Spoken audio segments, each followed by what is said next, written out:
All right. Welcome to the Fleeting Thoughts podcast with your hosts, Yeah. Joseph Gray and Jenny Cornwall. Jenny Cornwall. Oh. Welcome to Fleeting Thoughts on the Gay at 9520, the Houston Chronicle. What is it? How did I've never been on the radio. We're not qualified to do this, I feel. We're doing a radio show with no radio qualifications. We don't know how to do the like stumpy and jumpy in the morning. That's Stumpy and us. Jumpy. Yeah, I'm Stumpy. Can I be Stumpy, please? Yeah, you can. Can you be Jumpy? If this doesn't matter, I'll let you have that one. Thank you. Am I jumpy though? I'd have to like develop this persona where I was sort of twitching a lot. It's all lies with that shit anyway. Yeah. It would just be we jump to conclusions. Wah, wah, wah. And they have all those weird noises, sound effects. It'd be a much higher production value than what we got going on, that's for sure. Yeah, I don't have buttons. We have to do it all ourselves. Little with sound our machine. Which is a fun sound for sure. So what is this, episode 180? Whoa, welcome. 180. I think this is it. 180. Jesus, man. Last week we talked about a couple things that we are not allowed to talk about. Oh no, I was actually really excited. I had this really great experience in Elden Ring that I wanted to spend 90 minutes talking. No, I'm just kidding. No, I'm down. I'm down. I changed my mind completely. I'm into it. I just wanted to say that because I hope that at least one listener is like, oh fuck, I don't want to listen to Elden Ring again. And nobody cares, you fucking nerds. No. Is that our one listener that smokes? It's got the fucking throat hole. I don't want to hear it. Oh, that sucks. Oh, that's a problem. He's also Jewish. It's the only accent we know how to do on this channel. It's a good one though. I did one earlier because you had to poop, and it was I got a turtle head poke on the from Fat Bastard. I'm Fat Bastard. I want my baby back, baby back, baby back. Ribs. I want my baby back, baby back, baby back. Chilies, baby back ribs. Get you definitely watch that movie a time or two. Get in my belly. Was that Michael Myers who played that character also? Didn't he play like 5 characters in that movie? He has a new show coming out. Oh shit. Is it a show or a movie? I know what you're talking about. It's like I think it's a movie. It starts with a C. It's like I don't know. It's a weird fucking word. I was like, what does that even mean? Oh, I gotta look it up now. Because I was excited to see it. He hasn't done anything in a while. Well, I think like the last couple of things he did all kind of bombed. So I think he just sort of went away, you know? Yeah, like the one, like the Love Guru was just that was like a giant mess. And I guess I didn't spell Michael right because I'm getting only Halloween stuff here. Might just do Mike Myers. Michael Myers is the killer. Mike, well, I'm pretty sure. I mean, he's a Michael also. I just mean it's called the Sparks Brothers. No, that's not it. It's definitely started with like a C. Returned to multi-character comedy in his Netflix 6-episode Netflix show called the Penteverate. It starts with a P. Penteverate. I forget. I only watched like the one trailer. Yeah, it's got a lot of really good famous actors, and he plays like a bunch of different characters. I'm excited. It just looks stupid and silly and very so the Penteverate. So Penteverate means well, the Penteverate is made up of the Queen of England, the Gettys, the Rothschilds, the Vatican, and Colonel Sanders before he went toes up. But it also means it's an offshoot of pentevolent, which means having a valence of 5. So since he's playing 5 different characters, that's probably why it's called that. Yeah, and it's also about like the actual people who rule the world, and then like they try to control everything, and it gets all fucked up. I don't know. As it typically does, you know. I'll have to check it out. I am not the biggest Mike Myers fan, but I'm sure Vanessa will watch it because she enjoys his stuff. Like Austin Powers was kind of like, I remember it being really funny when I was younger, and then I watched it like not that long ago, and I was like, it's definitely like a more immature, like toilet humor level kind of stuff. So not that I'm like better than that or anything. It just doesn't resonate as much as it did when I was a wee lad. And yet South Park is like your favorite show. So Yeah, but South Park is like equal parts toilet, like immature humor. But then there's sometimes like they are really clever at like their social commentary and their sarcasm, yeah, like that makes it absolutely. enjoyable. But yeah, they're not all their stuff always hits, that's for sure. But I enjoy that show. Yeah, I've always liked Mike Myers because I always liked people who could do impersonations. Like Robin Williams was like one of my favorites of all Mm-hmm. time, and I always saw Mike Myers as kind of like another Robin Williams. Um, People who Well, do like hopefully not, tons of otherwise he'll get Parkinson's and then kill himself. um Sorry, I feel like taking it to a dark but true place. no, I don't mean I hope he's another Robin Williams for everything Robin Williams did. Honestly, that wouldn't be the worst thing in the world if he just, made a shit ton of awesome movies and then offed himself. I mean, there are worse ways to live your life. Yeah, at least you're going out on your own terms, you know? Yeah, that's an interesting saying. I wonder if that's true. There's a set of um, idioms like that I don't like taking for granted. Like going out on your own terms. Is that accurate? Do you think that's true? Do you think that's what happens when somebody kills himself? Well, I guess it Like, depends are, on are we going in and out of things on our own? And like, are you going out on someone else's terms when you die normally? I feel like it depends on the circumstances surrounding your suicide. Like, if you are diagnosed with a terminal illness and you choose to kill yourself versus withering away, I feel like that's going out on your own terms. But if you're somebody who's suffering with depression and you just feel hopeless and you can't get any help, I don't know if it's going out on your own terms so much as you just succumbing to your mental illness. Yeah, but You know what I like mean? the phrase has to do with contracts, right? Terms Mm-hmm. and conditions. Mm-hmm. You're going out on your own terms. So are your terms like a little contract you write to yourself that Yeah, the if contract it of your gets own to a life. certain position, you're like okay with killing yourself, or is it just you just making a decision? Like, is that the I same thing? I think it is kind of making a contract with yourself because I feel like you'll talk to a lot of people who are like, oh man, if I ever got diagnosed with some malignant stage 4 cancer, I would just kill myself so I don't have to like, suffer and my family wouldn't have to suffer. So I feel like it's almost like a verbal contract, I guess, that you're stating that you have with yourself, I guess, as well as others. Vanessa Yeah, says that all the time. Like she's like, man, if I but ever got some kind of terminal illness, I would probably kill myself because but I you're wouldn't want you're to. unless but you're never really going out on anyone else's terms, like Well, because nobody else wrote a contract related to your no, death. I mean, but you're not going out on your own terms if somebody like killed you. Yeah, but that's pretty rare. It's not that rare. It happens a lot. Lots of people get murdered every day. Yeah, not It's compared to how many you don't want people to look die up the of natural stats. It's fucking causes. bleak. Yeah, but I mean, people die from car accidents more than they're getting murdered. Yeah, I feel like that's Um, not you going out on your own terms if you're just is driving to work and then what you if hit I an have a icy patch. what if I have a contract that says I get to go out while driving? Then I would be going out on my own terms. Then yeah, good job. Yeah, Way I'm to like, like way to like I'm weigh the variables of your yeah, possible demise. I'm I should I'm make a being contract realistic. where I'm like, the moment my heart stops beating, I've gone out on my own terms, Yeah, bitch. yeah. No No matter matter how it what. happens, I accept it, and it's Yeah. my decision. But I think most of us aren't. I think a lot of us are afraid to die because we feel like we have a lot of Ugh, self-worth. What's wrong self-worth and with we have you? a lot of unaccomplished goals that we definitely aren't gonna even do. I don't know why that's so funny, but I feel like people have all these grand ambitions that you never hear anything about until they think they're gonna die, and they're like, "Oh my Oh, I god, I should was have gonna done all this star, I was stuff. gonna get Yeah. my Academy Award," and you're like, "No, you were gonna do any of those things. You were gonna work your dead end job until you died. Now you just feel obligated to do more because you're faced with your Hey, isn't mortal." it just talk? People are so full of Yeah, shit. Everything's that's just why I talk. laughed because it's just Yeah. everybody. That's the same thing with saying you're going out on your own terms. If you went on, like, if you actually went out on your own terms, wouldn't you have like not gotten fucking like whatever problem made you sad?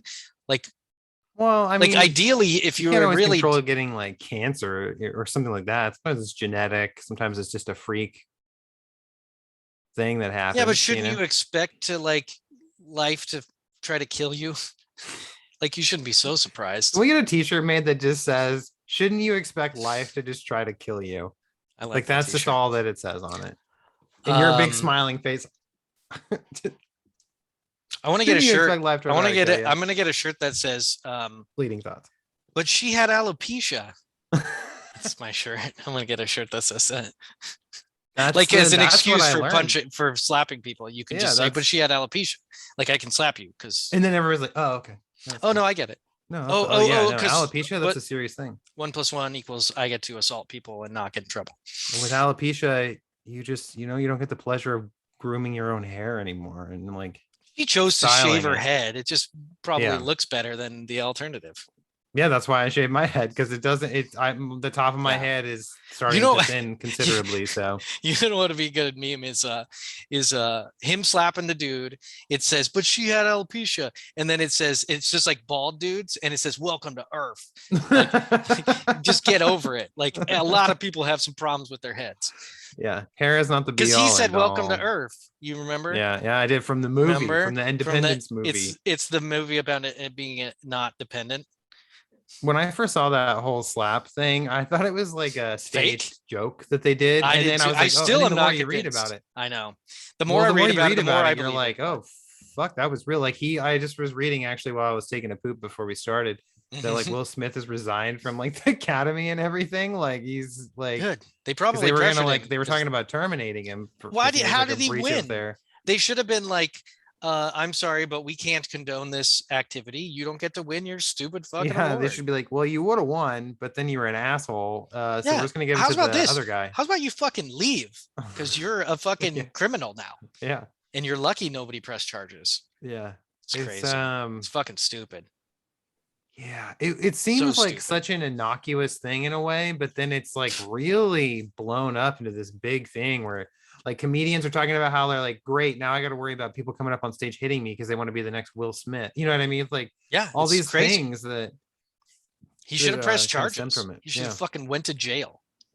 And it's not like they didn't have the evidence. It was all over the goddamn world that was watching. Well, that's So, one of the reasons why I thought it was staged. The other reason I thought it was staged is because I thought it looked like terrible. I mean, it just didn't look like he hit him, mhm. just from the angle. And then the other reason I thought was it's the only reason why anybody cares about the Oscars. It's shit program. It's terrible. Nobody cares. And this I is never watch it. I wouldn't be talking about it at all. I just look at the next day to see who won, and I'm like, Oh, okay, I cool. don't. I don't even Like I fucking just out care of at all. curiosity, and then most of the What did they time win? They didn't win they anything. win a cool statue of a little gold man. But that's because of bald. what though? The Like because alopecia gold man statue. they paid for it because somebody sucked somebody's dick.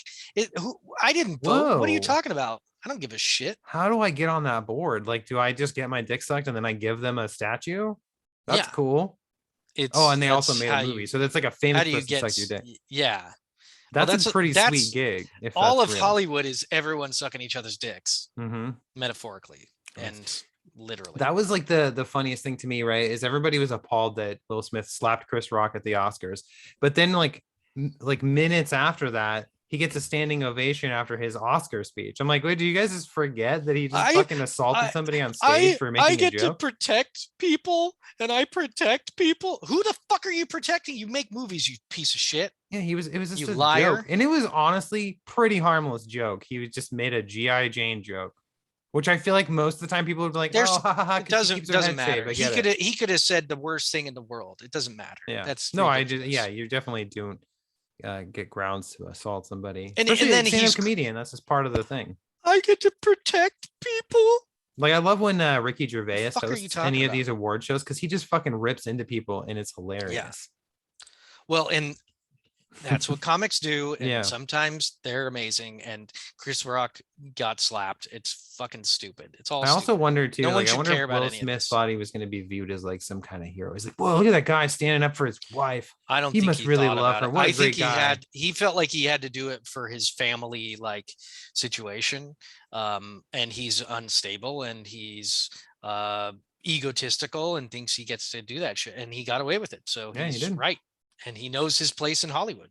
His Mhm. place in Hollywood is he gets He's to fucking assault powerful. people. He's like the OG He's a black big- man of Hollywood. Big dude. Well, Chris Rock is a legend.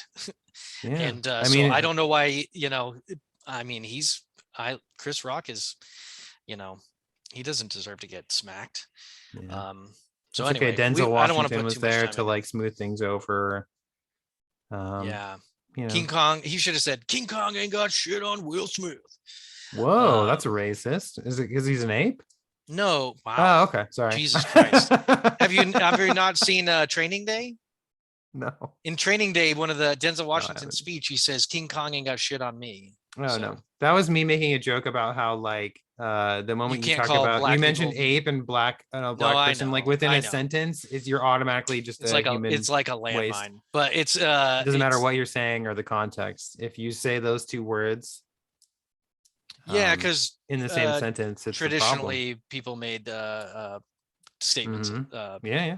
relating the two things. And But I've heard some of them that are actually blatantly like really, you're like, "Ooh, fuck, yeah, I of probably shouldn't course. say that." Yeah, sure. You hear that one like Joe Rogan where he was like talking about how they went to go see a Planet of the Apes at a theater in like a black neighborhood, and he was like, it was like being at the Planet of the Apes. It's like, what, dude, I didn't see that's that. I not don't know. good.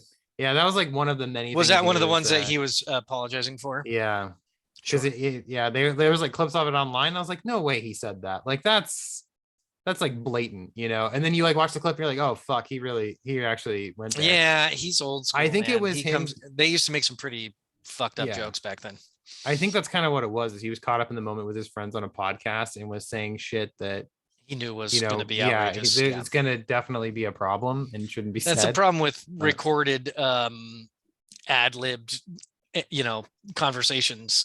Is if you're free at some point, you might say something that you would say in private company because it's yeah, just ridiculous, and because we're all secretly, you're just trying to say it. You don't care. yeah, we're all And secretly just a little racist. You know, we all got it. I think everybody's a little racist because part of racism, right, is founded in stereotypes, right? And everybody has fucking stereotypes for everybody. It doesn't like every group has stereotypes for every group. You know what I mean?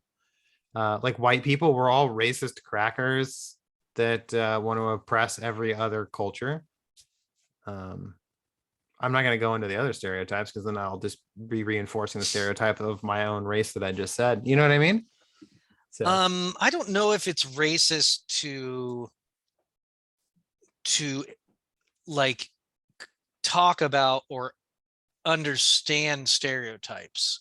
I think that we're all definitely tribal, and racism is an outcropping of tribal tendencies. But I think that there are different definitions of racism. And there's a very broad definition, which is the one you're talking about, which just has to do with our preconceived generalizations of people based on superficial aspects. And then there's overt, um, uh, active, prejudicial actions based on the same things, and they're very different in their manifestations. Having like saying you can't come into my shop because of your looks or your sexual orientation or your religion or something, that's more overt. That's mhm. that's the stuff that law has to get rid of, and they have pretty much. But uh, and then there's the like Asian people can't drive stereotype, which is just mostly a anecdote. Like you'll just come up with anecdotes. It's not something Mhm. that like you can actually apply to individuals, because I mean, there's plenty of Asian people who drive just fine. Mhm. And if you don't get the difference between um, these kind of racially or sexually oriented prejudices, um, it's just like how much do you apply them? How much do you apply them to individuals? Yeah. There's just differences, and We just live in a the very hypersensitive culture right now. So it's like things like that used to be like those kinds of jokes and stereotypes that were usually, I think, meant to be more of a joke than they were like a harmful, like, you know, going back to the Asians can't drive. I feel like I think most people would say that as like a joke, right? Like to like kind of have a little jab at like maybe an Asian friend that you have or something, just to, and then they would probably retort with some similar stereotype about fucking white men or something. But now it's like, you know, yeah, you say anything like that, you're immediately condemned as a member of the KKK. yeah, I think that multicultural adaptations in society are fraught with conflict. Mhm. And part of dealing with conflict in a productive way is to use language, and humor is a part of that as well. But language in general is a way that people can talk and not start fights. So amongst similar groups, they will talk about other groups as being odd and, off-putting. And as long as it doesn't become, actually oppressive, then you're in the right direction. I Mhm. think, like there's a series of progress for multicultural areas. Like a lot of cultures, a lot of countries don't have multicultural issues because they're monoculture for the Mhm. most part. They all have the same religion, they all have the same genetic makeup, and the very traditional cultural experiences. And in America, for the last 300-400 years, we've had just an inundation of cultural and all sorts of different changes, and our society has had to adapt in a lot of different ways, and we're Yeah. still dealing with it. It's just not going to go away until we all um, accept some level of shared humanity, shared goals, shared culture. And I think the more people try to hold on to their traditional ideas, the harder it is for that to occur. And some traditional ideas might be really worth holding on to, but some I think are definitely not. So Mhm. it's complex and it causes a lot of conflict. Well, And yeah, so some other things that I think that we've really held on to as a society is the 5-day work week oh for be, 40 hours. So I would just like to take this opportunity to segue yeah, into the topic but I don't know if of the show. that's I don't know where that comes from, and I don't know if it's like there's certain ways of talking about society, and when we talk about it as if it's a person who made decisions, I think we might be making a fallacy, because I think things in society, like cultural elements like a 5-day work week, are mostly emergent from many individual decision making, Mhm. and for a certain practical amount of um, like limitations on how much you can actually do in a week, and how much people can be pushed, and how much like is it like is the 5-day work week, the 40 hours that is really typical, is that a outcropping of the I want to push people as much as they can as the owner of a place, and the actual productive workers pushing back and saying we're not going to do everything you want, and the middle ground of that is what we have now, which is the 40-hour work week. um I I'm don't sure know it if is, but that's I what guarantee you, before because labor there's laws unions. and unions and all these things, people just probably worked fucking all day, every day. Like there was I no don't know, I regulation. don't So know it's what it like, I'm looks like. sure over time as a society, right? It's like a collective of people making decisions for presumably the greater good. I'm sure that's sort of uh like a compromise that was Yeah, reached at some point where it's like, this is going to be the like standard, like yeah. 8 hours a day for 5 days a week, with some variable. Obviously some people work like 6 days a week but shorter shit, whatever your work schedule may end up being, but typically it's like a 5 day 8 hour shift ordeal.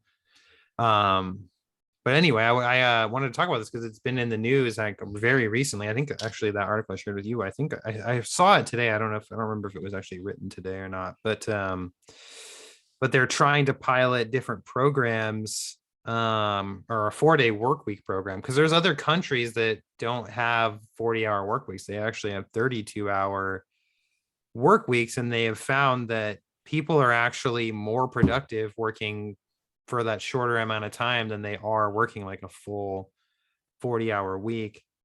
um and so it's like, it's kind of starting to bleed over into America, where like 38 companies in North America are trying this new 4-day work week pilot program in the US and in Canada, actually. So big, let's see, didn't they list some of the companies? Sorry, I'm looking at the article too, just to, Hmm. so I thought they did. Where is it?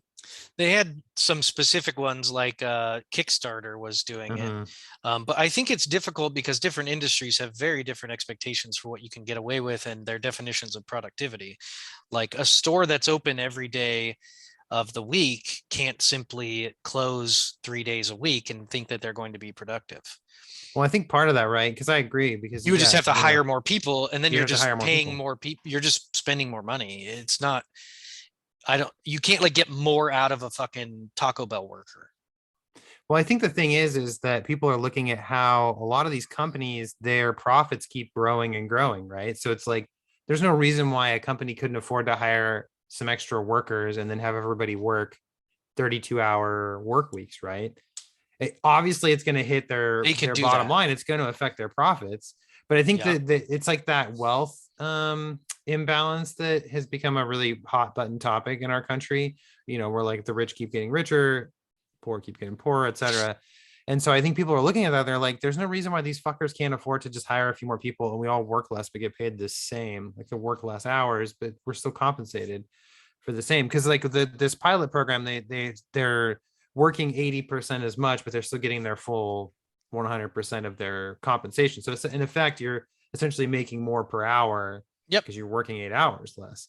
Um, and I think that's what people are really looking at, is it's like, yes, like it appears unfair to companies because they have to hire more people, pay everybody the same, but get less work out of them.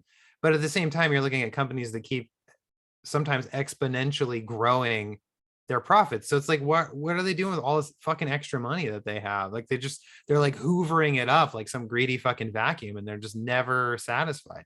Like Amazon's like obviously the big target because Amazon's fucking huge. It's like the most popular place on fucking planet to shop. And like their profits are just blown through the roof. But So can I go ahead. throw a monkey wrench into this? Oh yeah, of Let's course. say you say, okay, we're going to pay you more. You're going to work less. So instead of getting paid $20 an hour, we're going to pay you $24 an hour, but you're only going to be expected to work 32 hours a week. What if that person wants to work an extra day? Do you simply say you can't?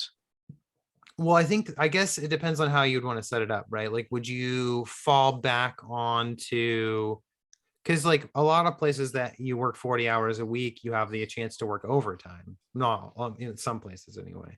Like where I work, like we all work 40 hours a week, and then sometimes they have shifts that open up on the weekend at other clinics, and then they need some extra assistance. So they'll shoot out an email saying, hey, if anybody wants to pick up some overtime hours, you can work at these clinics or whatever. So I mean, I don't know if they would do a program like that, or if they would have to change the rules revolving around what overtime is, because obviously a program like this would overhaul quite a bit of like labor. Like there's probably obviously new labor laws that would have to go into effect Well, to make those adjustments, right? Well, no company would have any incentive to do this other than some type of social pressure, Well, that's what I or they mean. Like, genuinely are going to make more money doing it. But like once you get the government involved and they start to make these regulations, then you run into a whole host of additional problems. well, no, exactly. That's what I mean. Like from the capitalist number side of things, it makes no sense to do it, right? Because they're going to have to hire more people. It's going to cost them more to get less from people. And the trade-off is that theoretically you're giving people better personal lives, right? Better mental well-being and better work-life balance, which is like the big incentive behind this, is trying to create a better work-life balance for people, because everybody fucking works so much. And then by the time your days off come around, you spend a day doing all these chores and shit that you couldn't get done during your work week. And then you have one day maybe to yourself, and then you're just right back to work again. Yeah, I know how So that goes. it's definitely more of like a social well-being exercise than it is like, this is going to boost your Yeah, company's profits. Like, no, it requires companies to basically be like, yeah, we're going to take a hit on, our bottom line or whatever a little bit. But the sure. trade-off is that maybe we'll have better employee retention because we're more, we're promoting more of a well-being for um, our employees. Like in the article I sent you, they were talking about how like people are just as productive working less, and they're happier. So they're, in some cases, they're actually more productive. And Yeah, I you're don't know like, how they measure productivity because I'm yeah, it used to depends on where you're industries working. where it's very different. Like every Mhm. industry has a different version of productivity for their employees. Yeah. Um, and a manager's productivity is very hard to measure compared to a frontline assembly worker. So I think it's very difficult to apply generalized concepts of labor to every industry. It's definitely interesting. I think that companies should do a few things to be better for their employees. And I think this is a really good thing for companies to work on and contemplate. And it should be up to the company to figure out how to implement really cool non-traditional strategies for keeping people, for incentivizing people to do a good job and stay with them, for paying them in a way that keeps them, that allows them to live a life that they feel satisfied in, so that they do feel like they don't need to look for other work. And I think that companies should be free to do this. They are free to do this. They can do whatever they want. I think part of the other problem that I have is that there's a major disconnect between the world of the hourly employee and the world of the CEO who is getting major bonuses the more profit they can make for the company, because the actual people who own the company, which is the stockholders, which is like, typically like thousands of people, those people, if they feel like they're not getting anything out of their little investment in their stock, are going to sell it. And the stock market has this huge sway over the way that companies make decisions, which I don't know enough about the economy, but I think that the solution to a lot of problems with responsible decision making in companies is that there isn't a strong enough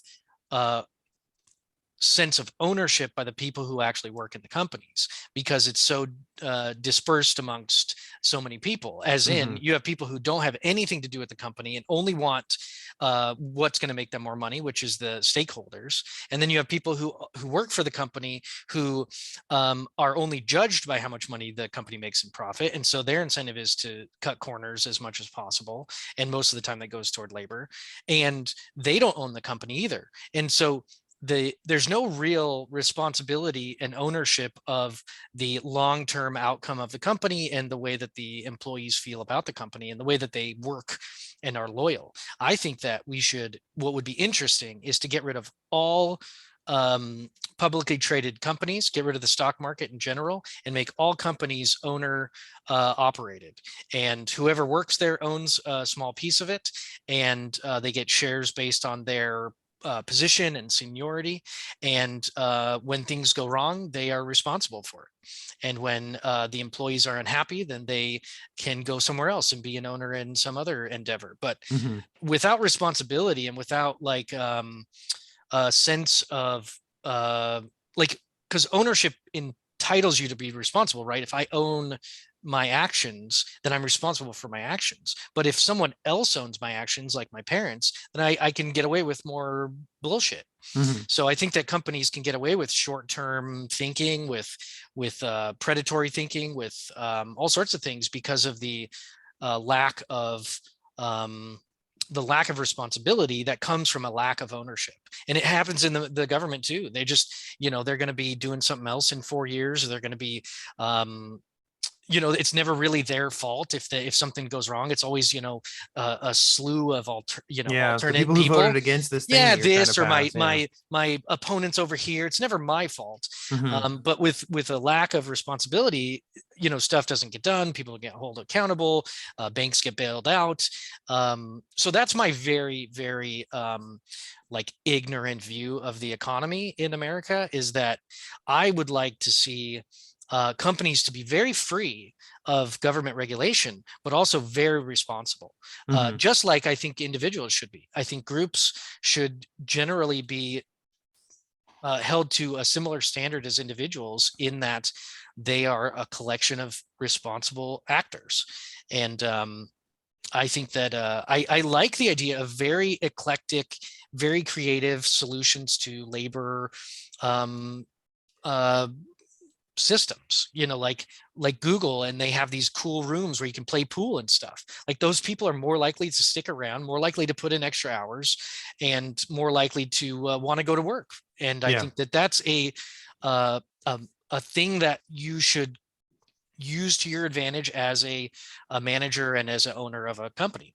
Well, I think that's where the idea of the 4-day work week thing is kind of stemming from, is I think it has a lot more to do with employee attraction and retention than it Well, does and that's an anything issue else. right now. Yeah. Because yeah, and I think that's why they're running this pilot program right now, because there are some countries that have been doing this for a little while, seeing good results. And then, but I think here in America, we have a very like, we live in a like, I feel like the part of the American culture is to like, you're supposed to work really hard like all the time so you can get what you want. Like we're always supposed to be working towards whatever our goal or next goal or whatever fucking thing is. But I think now, and I think the pandemic changed a lot of things, because like they're talking about, the great resignation, where all these people left their jobs to go do something else. And some people had epiphanies about how short life is because they were sort of dancing a little tango with death. And so I think that it sort of is the spark that's trying to like maybe ignite some kind of change, where a lot of places are like, or a lot of people are kind of a commodity right now. Like the job market is very hot right now for people who are seeking new employment, because everybody's trying to fucking hire. I mean, there's still places all over in the Springfield, Eugene area that have like help wanted signs up, or they have reduced hours because of staffing issues. So it's like Mhm. we're in this interesting time where like people are in like really high demand, like workers are. And so I feel like they're trying to find creative ways to lure people to them, and then Sure. also keep them so they don't just leave to go to the next thing. And so I think that if this pilot program kind of gives the results that they're looking for, it might become a more common thing. Because how attractive would that be if, like a store that was maybe kind of similar to where you work now offered you a similar position, but it's like, oh yeah, we'll pay you the same salary. You're just expected to work 32 hours a week. There's like, why would you not go do that? So, it's such an appealing thing. If Sure. literally it's kind of the same thing, you just get to do it, like 8 I hours think, less a week and get to yeah. live more of your own life. Because for me, I like, on a personal level, I fucking love the idea of it, right? Because it's like, this is the only life we get to live. Like, of course, I would love to have more time to do the things I love. Like, that would give me more time to write, spend time with my family, to go do fun stuff. I don't have to sit in an office for fucking 40 hours a week.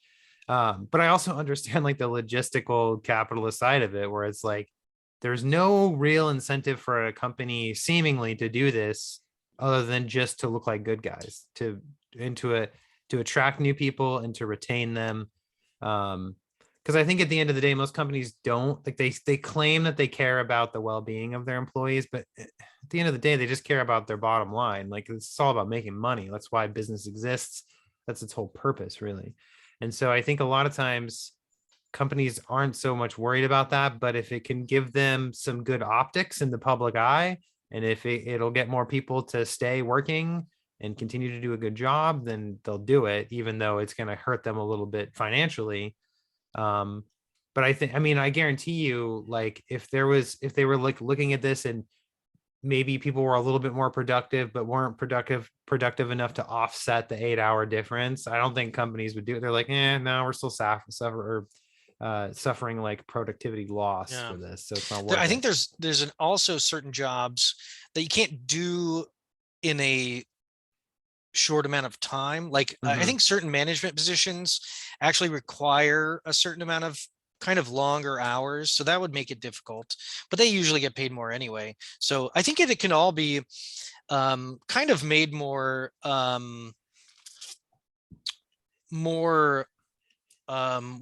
what's the opposite of inequality? I guess equality. Mm-hmm. Um, it's very interesting because I'm more of a free market person. I have a really hard time with any um, thing that tells people that they can't spend money how they want, or that they can't produce things how they want, or whatever. But I also think that there's a major disconnect between the people who are doing the productive labor on the floor, in the stores, in the factories, and I do think that they, because of their actual value, their important roles, and the difficulty that their jobs entail, probably deserve a bigger share of the profits. And I think the Mhm. only way to do that fairly is not to force companies to simply increase minimum wages or hour shortages or anything like that, but it's to place the ownership back in the hands of the people who work there. And I think that if you if you are a partial owner, your incentive to make more money, because when you retire, you get an actual payout from the company. Like all those profits that would be going toward stockholders are now going to you when you're 55 or 60 or whatever, whatever you've earned up to that point. You could probably, get out of there anytime you want. You just sell your part of the ownership. Um, Well, and you don't you evaluate think? that based on how much the company's making. You might be willing to work 60 hours a week and be super happy because you know that you're contributing to a better retirement. Or you But could see, I work think 30 that hours would and you'd be super happy. I think that would work for some people, but then you have to look at like the flip side, right? Like, so generally speaking, like a fast food job, it's like an entry level, low skill requirement job, typically reserved for like high school kids first getting into jobs, or people who just don't. I mean, try not to Low fucking bash IQ on people who people, work in fast food, but low like, IQ people, just yeah, low IQ people. just so But it's why would like there's nothing wrong with that. no, that's what I mean. I'm trying to like word it, but not sound like a fucking asshole to people who work in fast food. I just mean, I think that it would be tough for people like that to find jobs, because if the idea is that you get hired at a Taco Bell and now you become partial owner of that Taco Bell, I It feel doesn't like mean you some get to people, make decisions about like what well, I Taco just, Bell oh, does. okay. I was It gonna say, means because I that you feel get like, to share in the profits. That's it.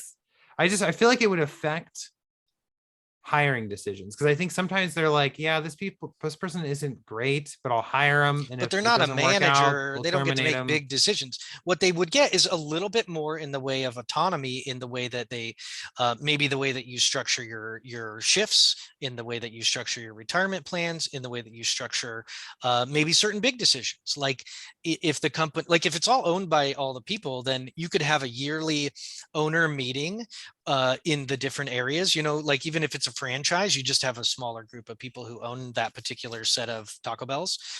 And you could, maybe they want to make a big decision about, I don't know, That like also opening a new store or something, and they're going to sounds spend a nice, but bunch of it money. sounds like a fucking nightmare at the same time, because that would require like a group of Of course, people it's a that would nightmare. be able It's to like democracy. Do you debate actually and want compromise. everyone to Yeah. be intelligent enough to vote? But everyone gets a chance to vote, and we have so many problems with democracy because we're like, well, we don't really want to make everything a voting issue. Hmm. And it'd be the same with this economic system where you have people who have some stake in what happens with the company, but it would still be more fair, more commensurate, more, the decision making would be based on internal issues instead of external incentives.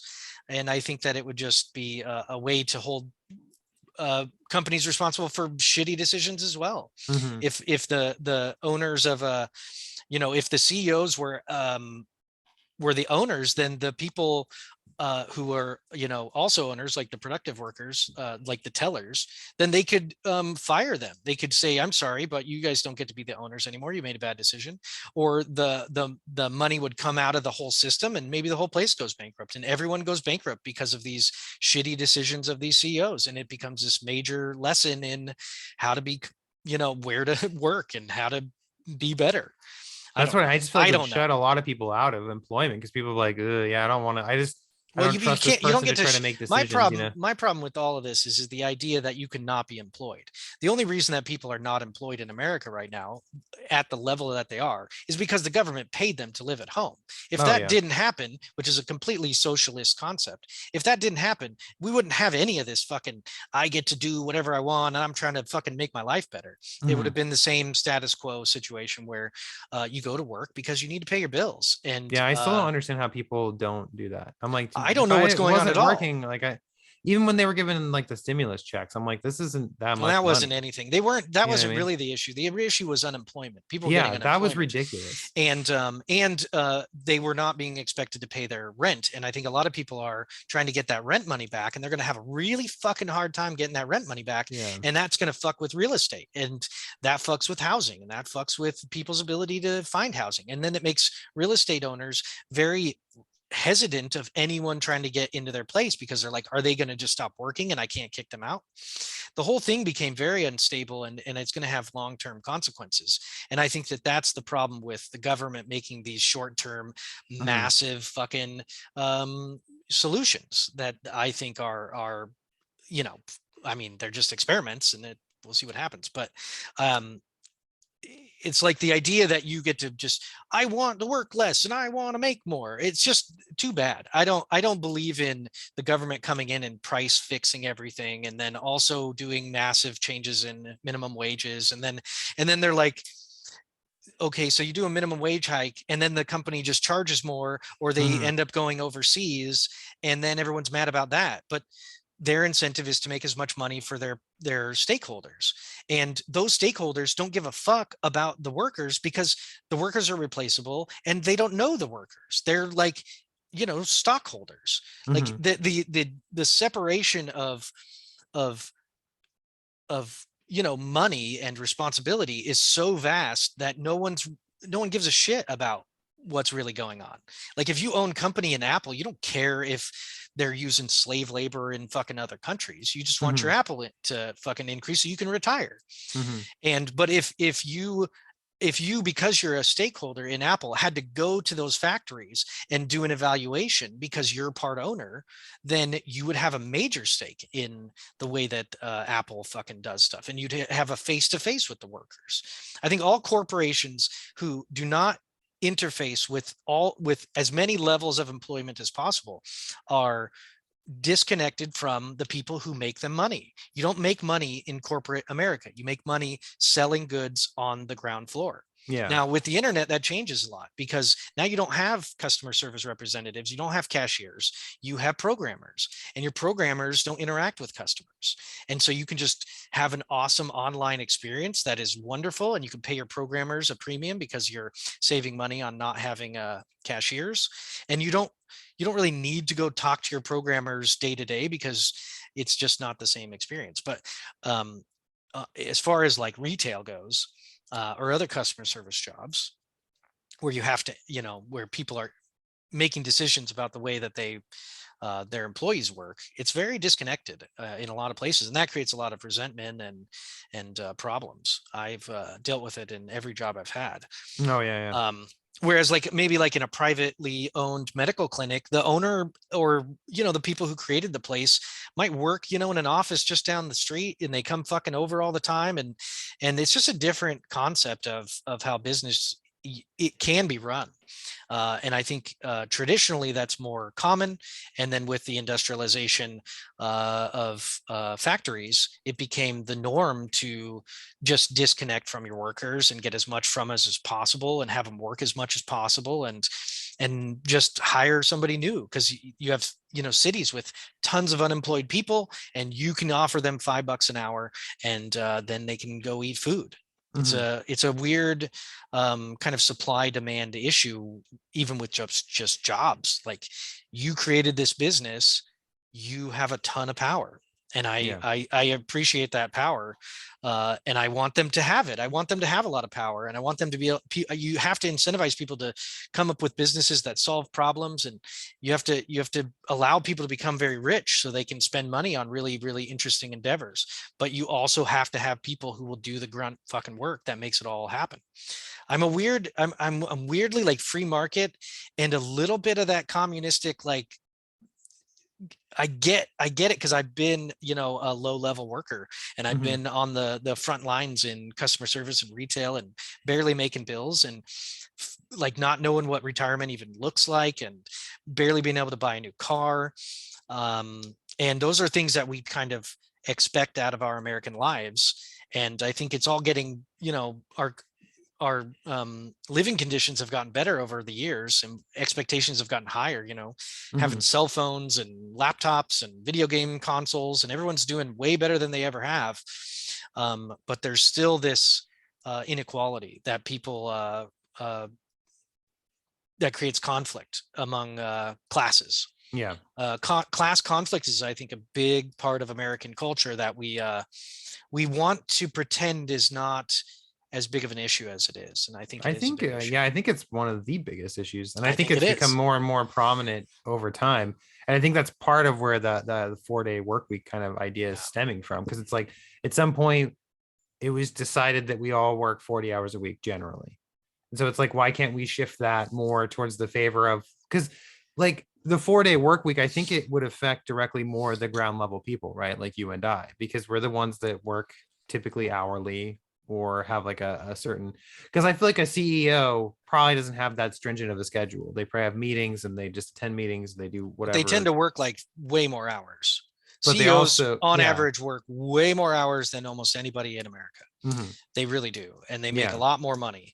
And I don't think they get to make that money because they have major pressures. They can be fired like fucking that, and they have publicly fucking, in the public eye all the time. Yeah. You hear about CEOs doing fucked up But shit. I feel like the idea is that like the 4-day work week, if like if it's if it somehow becomes like a common thing, it's like a small victory for the grunts, because it's like, hey, we are able to take back a little bit of our lives now without the cost, or without a financial cost to us. So To us, yeah.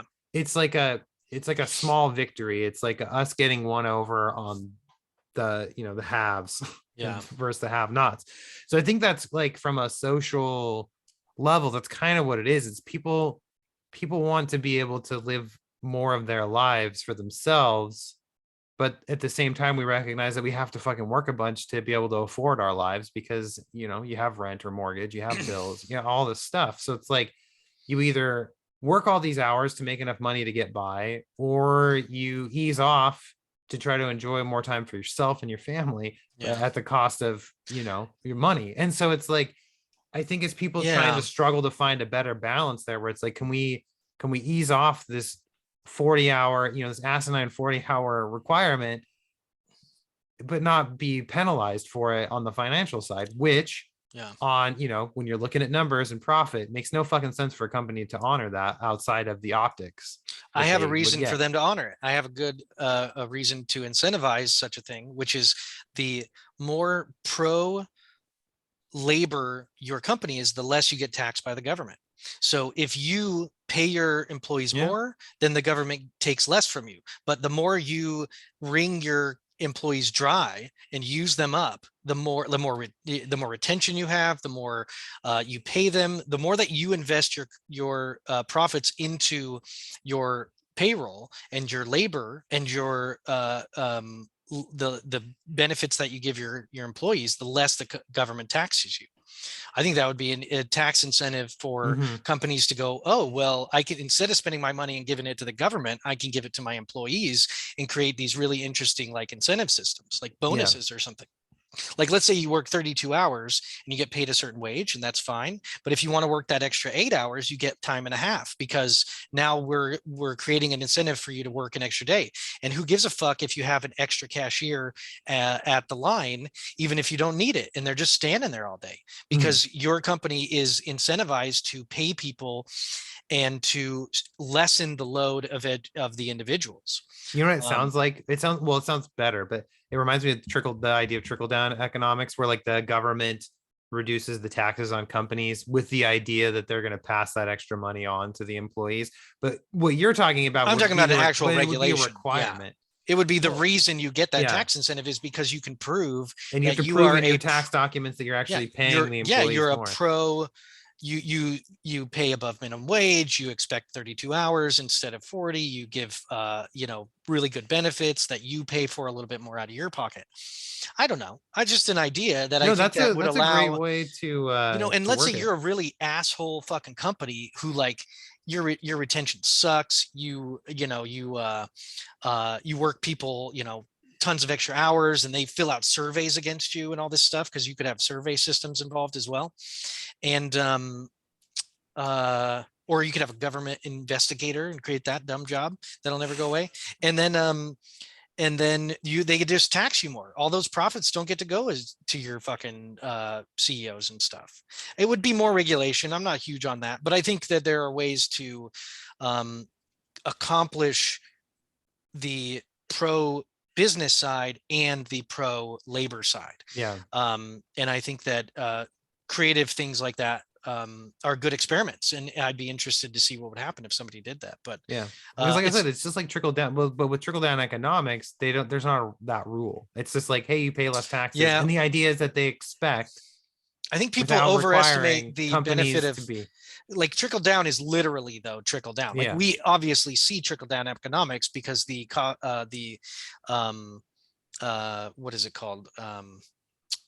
Living conditions in America have gone up over time because the wealth has trickled down.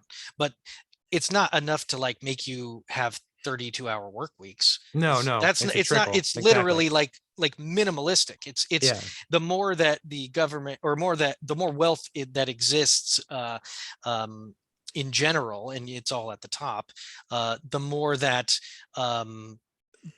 they can sort of alleviate certain issues that come from scarcity of wealth. So then they can pay people more or whatever, or create benefit programs. It's like a similar idea, but yours is just has more reinforcement and would actually be more beneficial, because every time they've passed like law bills that involve that, it's typically like, I know Trump did it, and then I think before him it was like Bush, but they've tried to do it every time, because when they talk about it, it sounds nice, like, oh, they're going to tax companies less, and then we as the grunt workers are going to get paid more because our companies are going to have more money that they're not paying that's taxes. never going to happen. But they never make it a requirement in the law that they have to do that, and so it's never worked. Every time that it's passed, it fucks the economy up, because basically companies are just pocketing that extra money, or they like will give you a tiny bit. They're like, oh, you get an extra vacation day or some shit. I think that the idea of taxing companies less is not to pay the individuals more. It's to give them more freedom to use that money toward whatever they want. And what they typically want is more assets. And so what they'll do is they'll buy more properties, they'll open more stores, and in so doing, they will create more jobs. And that's the idea behind taxing companies less, is that the companies are the one that provide jobs. And if you make it hard for them to expand, then they won't create new jobs. It has very little to do with minimum wage. It has very little to do with individual workers. It's about giving companies more freedom, which I'm for. Just like I wish that if we were taxed less, then I wouldn't feel as uncomfortable with the idea that I have to make a certain amount of money. I can't afford a house because a fuck ton of my income goes toward the government, 33%, right? Or whatever it is, 40% for some. And so I think income tax at a certain level for people is a major pressure, a major problem with the lower class ability to live the life that they want. And taxation in general is a very complicated political concept, and you can't really have a government with no taxes. But how do you think taxes should be is very dependent on your political ideals. I think individuals, especially under a certain price bracket, should just be taxed way less, or there should be a flat tax that's so unintrusive that it works for every strata of the class system, and maybe just make up that money by taxing companies way more. I know, that's why I don't know. I always wondered. I'm just like, and again, we're not economists, so it's like I'm not. We don't know, but it's tough. like I always wonder. I'm like, why don't we all just pay a flat fucking tax? Why doesn't everybody just contribute 15%? Like that means get obviously more money, if you're a billionaire, rich people get more money, more. But they'll spend it. I don't care. It's to me that's like super fair. But the government is interested in getting as much money out of its people as possible. And I think that's literally, the government doesn't produce anything. It provides services, right? And it provides laws. And the only way that it can obtain income is by taxation. And so like, as much as a company's goal is to make more money. The government's goal is to make more money so they can do more, so they can provide more services, so they can justify themselves even more. And so they're constantly coming up with new taxes and increasing and, manipulating how much people can handle. But a flat tax is much more egalitarian, and we pretend like we're all equal. And honestly, the more you make, the more you get taxed in America as well. Your income gets Yeah, taxed more. I feel like And that's I the don't, best way to do it. But like I said, maybe if somebody who actually, has a master's in the economics could probably explain why that wouldn't work for some reason. But it just well, like, it wouldn't work if you want to keep the system the same. yeah, And the government would probably have shit tons less money, which is not going to work for them. Maybe not. I don't know. Maybe they have yeah, to make it up somewhere else, but they're the ones who sort of like, it's not like we can all do something. We don't, there's no we, the people, in my no, no. opinion. There is lots of different things happening in the economy and in the government and in business, and there's a lot of collusion and corruption and self-interest and short-term thinking and a Well, lack it's of entirely intelligence. self-interest. I mean, everybody's at the end of the day kind of, you're looking out for yourself I and your want family, more like money. period. Yeah, exactly. That's what Sorry. we all want is more money. Yeah. But it's always interesting too when I think, and this is like a big, I think, issue that a lot, like the lower ground level people. It's like when you look at the CEOs that are just making hundreds of millions of dollars like every year, and you're just like, what? Like, why do you need that much money, man? Like, what are you doing with all of it? Like, it's just like, it's bizarre how much money some people have. Like when you have somebody who's a billionaire, it's like at what point is it enough? It's just so, it's weird, when you have, all these people that are on food stamps and can barely afford to live, and then you have people with like such an abundant amount of wealth, it's like almost unfathomable. It's wild, like the disparity that we have in our country and just kind of across the world. But and it obviously there's a lot more to it, because some of those people that are down and out, it's their own fault. They make poor decision making, they didn't choose to get educated, or they got addicted to drugs, whatever Yeah. fucking thing that stopped them.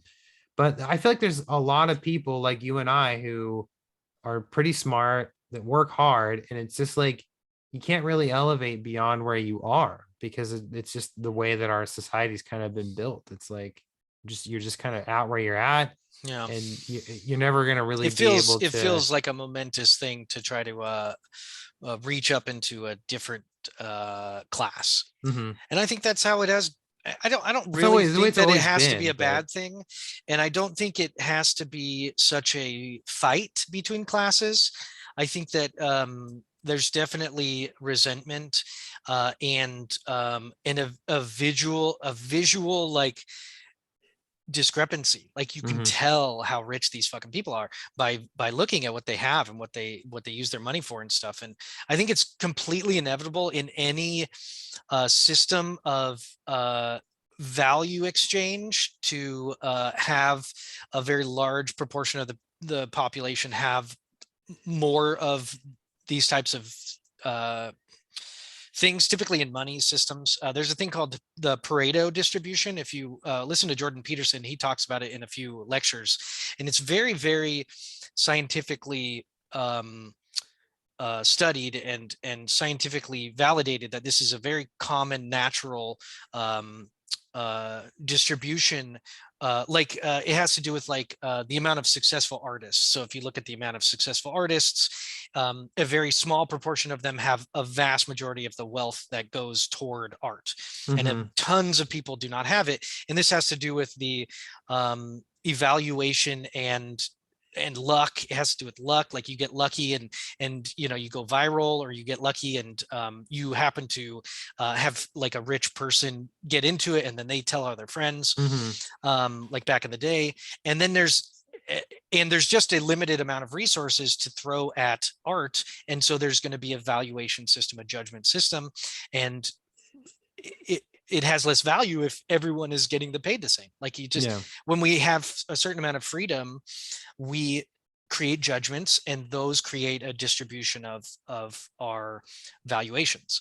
And money in every system that has ever existed, that I'm learning through this Pareto distribution, ends up being that a few people have the vast majority of it. And it's just a matter of at what point does that become destructive and actually a problem. And that's like when you get like revolutions and you get major unrest, and you get people, like the French Revolution, where the citizenry was fed up and they started chopping the heads off of fucking the parliament. And that's the kind of turmoil that I think could be alleviated. And a lot of people really try to alleviate it. The problem is, how do you alleviate it? Do you alleviate it through totalitarian means, or do you alleviate it through Marxist means? Do you just let everything be free, and whatever happens, and you gotta, if you can pay for security guards, you'll be all right. It can get real weird, and we don't know what's going to happen. America's in, the whole world is in a at least mostly unprecedented situation all the time. It's always unknown what's going to happen in the future. And if we can start to see the potential negatives of such inequality and do things that are, even if they're just things that people perceive as helping inequality, that might be enough to forego a major bloody situation, or even a war, because you can have wars based on inequality as well, because you feel like you can get your resources from somewhere else, and you guys band together and fight them. People feeling like they don't have a way to make their lives better, you have less to lose. You're more willing to fight. And that's a problem with inequality. But I do recommend checking out the Pareto Distribution and Jordan Peterson's lectures on that particular subject, because it sort of shows that both inequality is inevitable, but that it's kind of like violence is inevitable, but there are things that we can do as cognitive willful humans that have this weird thing about,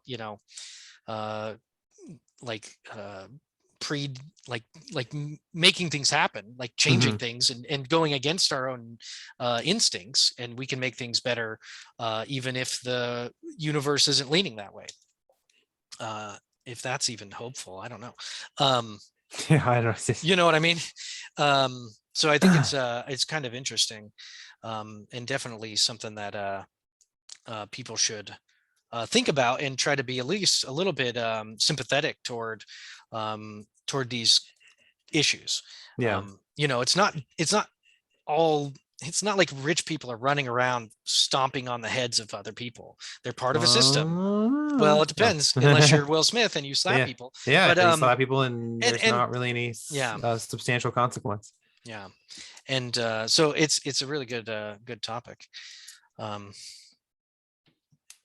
Should we move on? I think really what I'm getting at is that if you want a 4-day work week, it's because you're a lazy piece of shit. That's obviously why.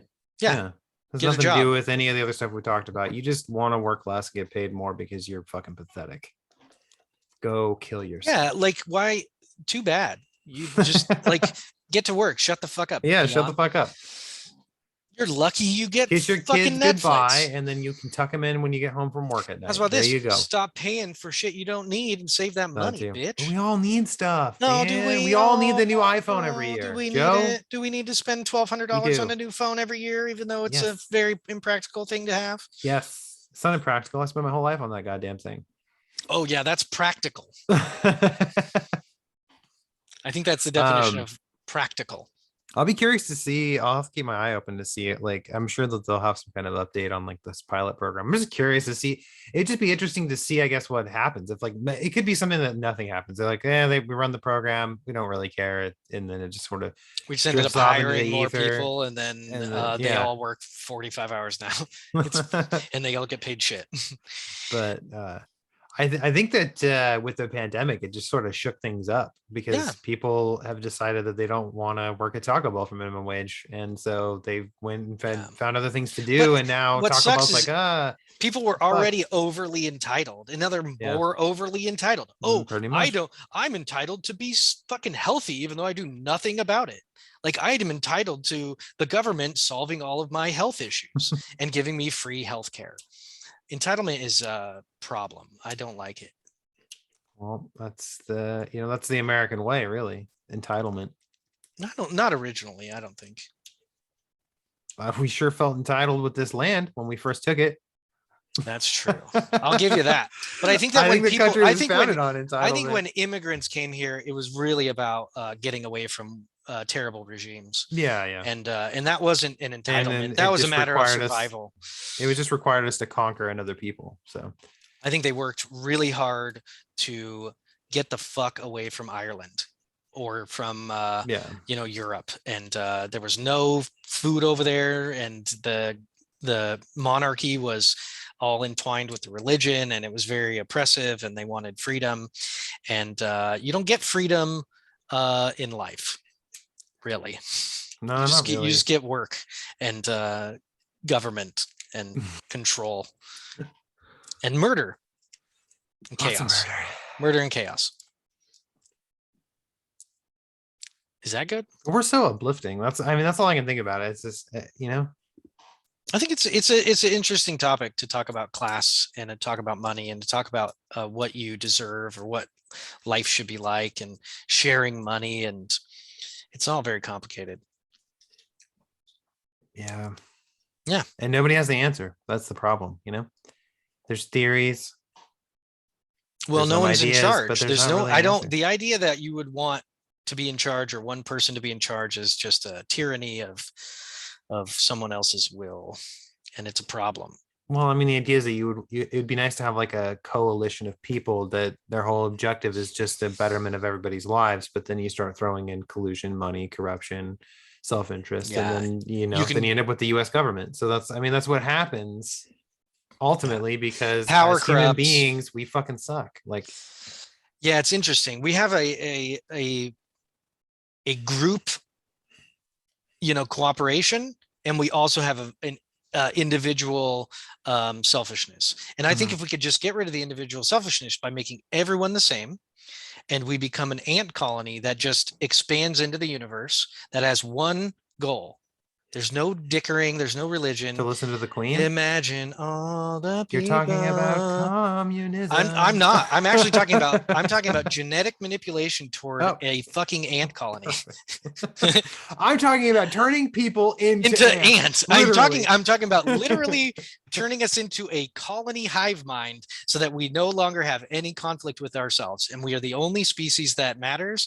And our whole goal is just to expand and use up resources. Yeah, but Joe, and what about my keep the queen freedom okay. and my own my freedom to express myself? You're free to do the one thing you want to do. You wouldn't have any desires. Your desire would be to do the best. You would have no individual care. It would only be like, what's better for the colony. And right now, I've got to chop down a tree. Sounds really so boring. We can make a fucking spaceship. There would be no. So we can boredom. make a spaceship, an ant spaceship. Yeah, I don't know how this technology thing would work, but it may not matter. It may just be like you just take over one world, and you just like we'd still be people, but we'd be like completely single-minded, and we would not wear clothes. The one requirement. And the queen would be like, she'd be like fucking huge. Like a fat ass bitch that's just pushing out babies. I got that fat ass pussy. And that's the only time you feel emotion pussy? Is when you dread that it's your turn to bang the queen to inseminate her. You're like, oh, if you're a male, but it would be like mostly all females, right? In the ant colony, it's like all the workers are females. You want that equality, which isn't equal at all? Oh, no. You want that? Yeah. Men are just for fucking the queen and making babies, and then the women go out and work. It sounds kind of because most of them aren't impregnatable. Totally different lifestyle, dog. I'm taking. There'd be no problems. True. When the last time you saw ants arguing amongst themselves? You don't. You don't. Other than species on species, they are all 100% cooperative. Jesus. I'm sure there's little like if one dies, they like go bury it or whatever. I've seen that before, but it's not like they killed it. They just trample right over its body and keep going. I've seen ant graveyards where they literally take it out of the normal area and they move it into a little area. Do they actually bury it or they just take it out and just leave it there? They don't fucking do a ceremony. That'd be fucking wild. Could you imagine watching? Yeah, you get like an a actual fucking ant little funeral? You're like with your little magnifying glass and you accidentally torch one of them because the sun hit your thing just right. And you're like, oh fuck. And then you wait and they have this little like flag and they fucking dig this little hole. And then you hear like if you put like your ear to it, you hear a little eulogy. Yeah. They do the cross, and you're like, "What? I didn't know these fuckers were Christian. What's These going fucking on?" Catholic ants. God, that's a good. I mean, that's all of cartoon life. We want everything to be personified. But that's my ultimate utopia. Is just we turn into ants. Hive mind, hive mind utopia. Mm-hmm. We could be like the Borg from Star Trek. I feel like there's a lot of stories like that. Kind of reminds me of like Equilibrium, where they're like, "Oh, if we just turn off everybody's emotions, then we're all fine." But it's all just a lesson in like, is humanity worthwhile without emotions? And there's no way to relate to a world without emotions, unless you're a psychopath. Mm-hmm. Or a I think it's whatever. less the emotions. It's just more the self-interest is the problem, right? Because but theoretically, emotions arrive due to self-interest. Yeah, like you wouldn't, if you didn't have self-interest, you wouldn't have emotions. It's true. Well, and I guess what's also interesting is if you didn't have self-interest, you wouldn't have the motivation to go out and create something that spawns an empire. Or, you know what I mean? Oh yeah, there'd be no individual self-interest is benefit. It's like a blessing and a curse. You know, it's the driving factor, but it's also kind of our downfall because we don't know when enough is enough. Yeah, it's a dichotomy between cooperation and self-interest, and that's kind of like at every level, you know, like the family unit, you have you know, the mother tends to represent the cooperative nature, and the man tends to represent the individual self-interest and the kind of fighting the world. And like, why can't we just all get along? And the dad's like, well, I'm gonna fight everybody, you know. It's like, you know, at a lot of different levels there's this good versus evil, you know. It's all fighting the universe, you know, entropy. We're gonna, you know, it's trying to pull you apart and disintegrate your cells, and you're like, no, I want to fucking mate. I haven't thought that at all. I mean, I like having sex, but it's not for the purposes of reproduction. Yeah, you've cognitively made that decision. I fucking broke that goddamn cycle. Yeah. The cycle of like creating awesome human beings. Yeah. Way to go, Channing. Yeah, now we'll have no cool little writer sons. We're gonna have more assholes because your kid doesn't exist to stop them, to make up for it. Breaking the balance. I'm sorry. What's your recommendation this week? I think I'm going to recommend Halo, even though I haven't watched all of it. It's fun. Right? I enjoy it. It kind of brings me back to my Halo days when I used to watch it or play the game.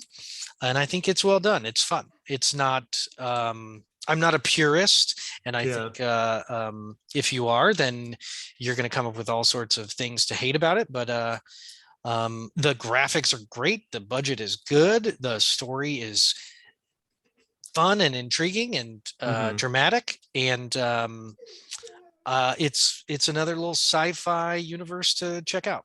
Yeah, I think I'm gonna check it out. I might just wait till all the episodes are available and then just kind of sit down and just like watch it. And it's a good way to do it, because I've never been a big Halo fan. I've played through all of the games except for the newest one, Infinite. I have it downloaded. I just haven't played it. And it's fine. There's like people who are like, oh my God, it's like got this amazing lore and story. And I play the games and I'm like, I don't even know what's going on half the time. And I'm actually trying to pay attention to the cutscenes and like listen to what they're saying. And I'm like, I don't really, it's a pretty generic story. It feels like I don't really get it, but I always thought of it as very generic in the games. Yeah, it's just generic sci-fi. You're against those other guys. Yeah, the Covenant, they're the bad guys. And then there's some other bad guys later on in the series because you always need new bad guys. And you're essentially a mass murderer. Yeah. You've killed, by the end of it, you've killed like, you know, if you play all the games and through the campaigns, you've killed every Covenant. Thousands of people. Yeah. You're like legend in their world as like the biggest murderer of their kind. You're a big green boogeyman, you know? Yeah, big green booger. But the suits in the show are fucking awesome. They look real good. And it's just fun. I like Halo. That's what I'm hoping though with the show is that it tells a story that's interesting. Yeah. Because like it seems to be focused on the story. Yeah. Like, and so that's because I obviously am a big sucker for story. So it's like I always wish that I got into the story of Halo, but I just never thought the story was that great. And so it'd be cool if like the show actually tells an interesting story Yeah. that incorporates all the characters and stuff. So so that aspect, I definitely want to check it out at some point. And for that reason, I'm in. Mm-hmm. Well, I'm recommending a book that I read it like years ago when it first came out, and then I just read through it again because I haven't read it in like 5 or 6 years, and it's The Troop by Nick Cutter, which you're actually reading in one of Nick Cutter's books right now, I believe, The Acolyte, unless you dropped it for some reason. Nope, I'm almost done. I've got it's actually going to be perfect because by the time it is done, your book is probably going to be here. Mhm. Did you say you sent me one or It's in the mail. ready? Yeah, I Oh, sent it you to did. you. Oh, I So appreciate I that. think it's supposed to arrive like Did you Sunday. send it to my work? I think I just went to your house again Okay, because I think that was it's the only probably address going I to go had missing. saved. You got to send it to my work. I'll give you the I address, was but hoping since it was hopefully just it'll one show up. book, they would just stuff it in your mailbox or something. They've Since it's done just that before, but one. it depends on which carrier. Some of Oh, them okay. don't have. I don't think have access to it. If it's Oh. USPS, it'll get into my thing. But if it's fucking Amazon or sorry, like the Amazon driver doesn't have access to my fucking USPS box. I guarantee it. He doesn't have the Yeah, I'm key to hoping. I open think up it'll my just shit. come through normal mail. I guess I could look and see, but because it's just one book. I mean, so I was hoping. I was like, oh, I should. Because I thought Well, about that. I was like, fuck. Hopefully he gets honestly, it. if But somebody steals it, it's just one person who will hopefully read your book. right, You know. it's stealth marketing. Actually, Yeah, that's it's like my guerrilla goal. marketing. You just buy a bunch of books and send them to random addresses. Um, I almost wasn't going to say anything to you and just let the book show up would have at been your fun door one too. day, and then you'd be You were like, "What too the fuck?" excited, I'm sure. Um, But I wanted to. Yeah, I wanted but I to. am reading the Nick Cutter book, The Acolyte, which is starting to rev up toward the end, and Mhm. I'm very curious to see what happens before I recommend it, because I have mixed feelings about the story and the writing, and um, but it's been a fun read Yeah. so far. Well, so the Troop, which is the one I'm recommending, it's the first book he wrote. So his real name is Craig Davidson. He's a Canadian author, but he did like a pseudonym for these horror books in the Acolyte as well. And so the first of those books that he wrote under the Nick Cutter name was The Troop, which is about a group, like a small group, but they're like 14, 15-year-old boys in like a scout troop. And they go off to this island off the coast of Canada for like a weekend scout trip with their scoutmaster. Um, and during the same time, a guy escapes from this medical research, not really medical research, but like a research facility. And he also goes to that island, but he goes to seclude himself, not realizing that these boys are there to like. And so basically, it's the story is essentially Lord of the Flies mixed with a genetically modified tapeworm. It's a fucking awesome story because this guy, it's like you find out this company was researching diet pill because like the tapeworm diet's an actual real thing in the real world that some people have utilized, and the idea was that they wanted to modify tapeworms to help people lose weight really fast, and then enable you to take another pill just to get rid of the tapeworm, which is similar to how it is in real life. But they talk about in the book about how the problem with tapeworms is that they don't always stay in your intestinal tract. Sometimes they will go to other parts of your body. So they were trying to create a genetically modified one that stayed in the tract, helped people lose weight. You could take a pill, get rid of it. Anyway, as things do in horror and sci-fi stories, it goes horribly awry, and that's not what happens. So this guy escapes from this research facility, and it's great. it's a very hard read in terms of like it's got a lot of gore and body horror in it Yeah, because tapeworms are already fucking disgusting just generally, and yeah. then dealing with like mutated ones that are much more vicious. And then it's got like this Lord of the Flies element because the boys are stranded on the island. This guy shows up and starts infecting people, and then they start turning on each other. Of course, one of the kids is kind of a psycho sociopath who gets really fascinated by the whole thing. It's a great fucking like balls to the wall, just really violent horror novel. But it's tough to get through. Like you gotta have like a kind of an iron stomach because it's a very it's so bad that as I'm reading some excerpts, I'm just like, oh fuck. Like it's really well written, like descriptively.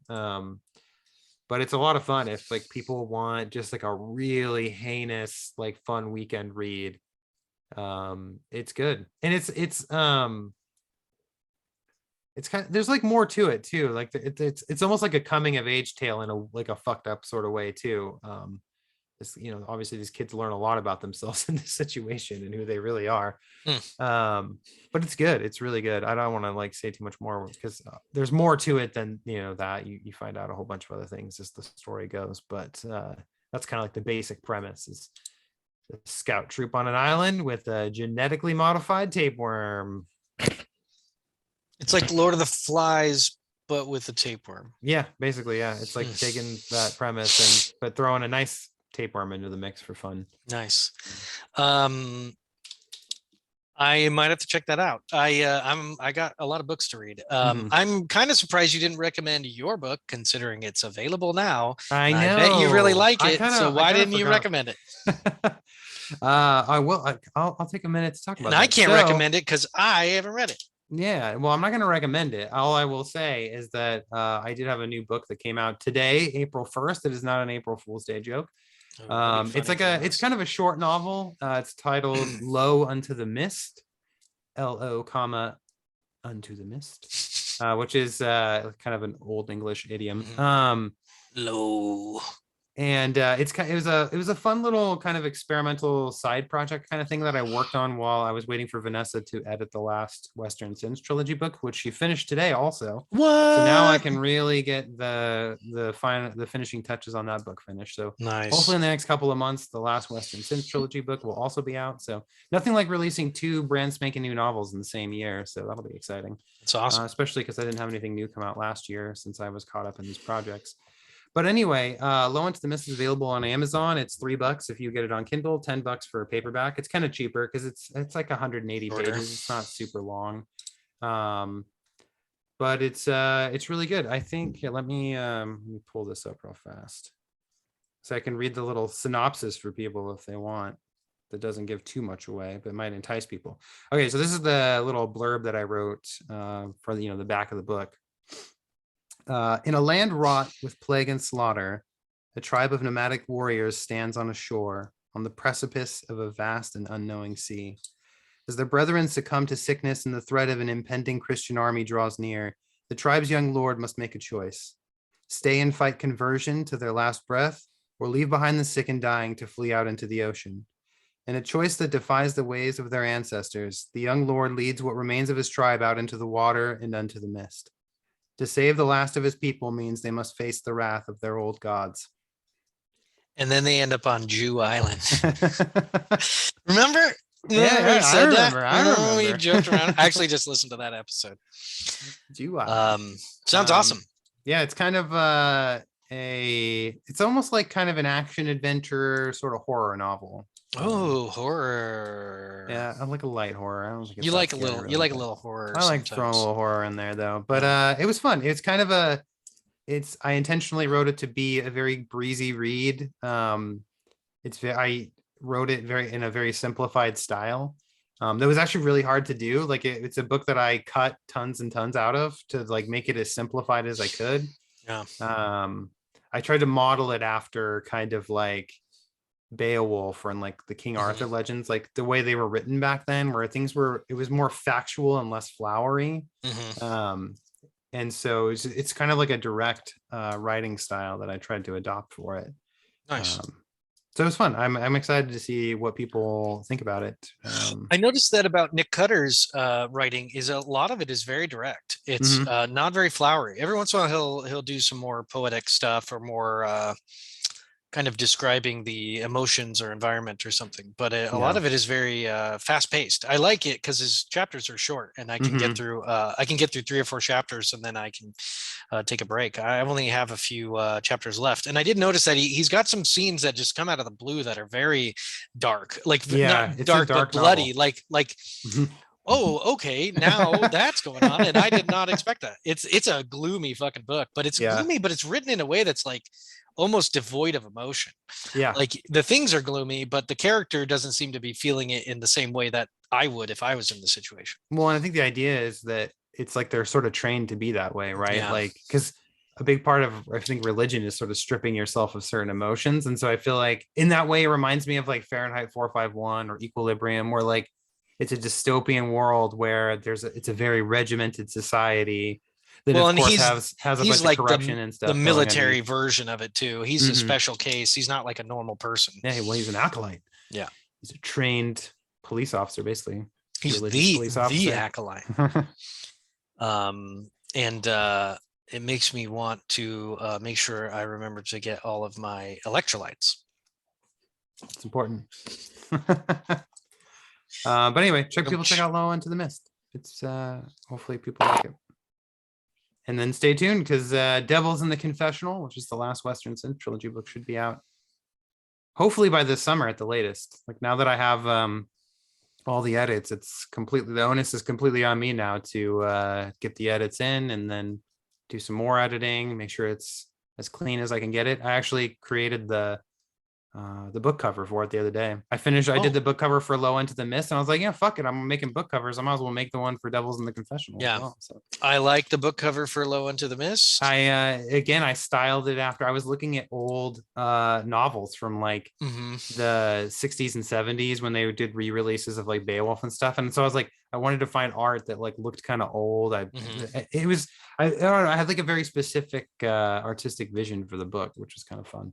You know, I think would be interesting, and it's only because I happen to know an artist, but I think Joey would create a really cool cover for one of your books. I actually want to partner with him at some point. You should, maybe for something that happens. Yeah, I partnered with an artist for Anathema. Like a friend of mine that I work with, she painted that specifically. Yeah, it's really fucking cool. Awesome to have that. And I have the original painting hanging in my living room. Like, and then I have a poster print off that, like I did some poster prints of it and had her autograph it for me, and I autographed it, and I gave them out to people who had bought the book like around the area that I knew. Yeah, like if they bought the book, I gave them like a free poster that was signed by both print of us. nice. So it was really cool to like work with an artist, and like her and I like talked about like what my vision was for the cover, and then she would like send me a mock-up, and like we went back and forth, and it was really fun.